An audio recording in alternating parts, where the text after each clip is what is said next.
যুক্তরাষ্ট্রের নাগরিকত্ব পেতে পার করতে হয় জটিল আইনি প্রক্রিয়া। এই বিষয়ে কড়াকড়ি আরোপ করেছে ট্রাম্প প্রশাসনও। তবে গণমাধ্যমের খবর, এবার রিয়ালিটি শোতে অংশ নিয়েও মিলতে পারে দেশটির নাগরিকত্ব। যুক্তরাষ্ট্রের হোমল্যান্ড সিকিউরিটি বিভাগকে এমন এক প্রস্তাব দিয়েছেন কানাডীয় বংশোদ্ভূত মার্কিন প্রযোজক রব ওরসফ। প্রস্তাব দিয়েছেন দ্য আমেরিকান নামের একটি রিয়েলিটি শো আয়োজনের, যেখানে থাকবে ভিন্নধর্মী সব প্রতিযোগিতা, যেমন সান ফ্রান্সিসকোতে কোনো খনি থেকে সোনা জোগাড় করার মিশন, ডেট্রয়েটে গাড়ি তৈরির লাইনে কাজ করা, কঠিন পরীক্ষা হিসেবে টেক্সাস ও ফ্লোরিডায় নাসার কিছু চ্যালেঞ্জ কিংবা রকেটের নানা অংশ জোড়া দিয়ে তা উৎক্ষেপণের যোগ্য করে তোলার মতন কাজও দেওয়া হতে পারে প্রতিযোগীদের। প্রতিটি এপিসোড হবে ঘণ্টাব্যাপী এবং ধাপে ধাপে ছাঁটাইয়ের মাধ্যমে নির্ধারণ করা হবে চূড়ান্ত বিজয়ী। শো এর শেষ পর্যন্ত যিনি টিকে থাকবেন তাকেই শপথ করিয়ে প্রদান করা হবে যুক্তরাষ্ট্রের নাগরিকত্ব।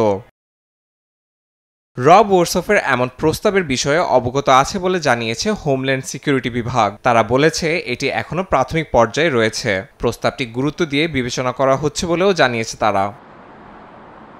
ইয়াসিন মোহাম্মদ জিসান, সময় সংবাদ।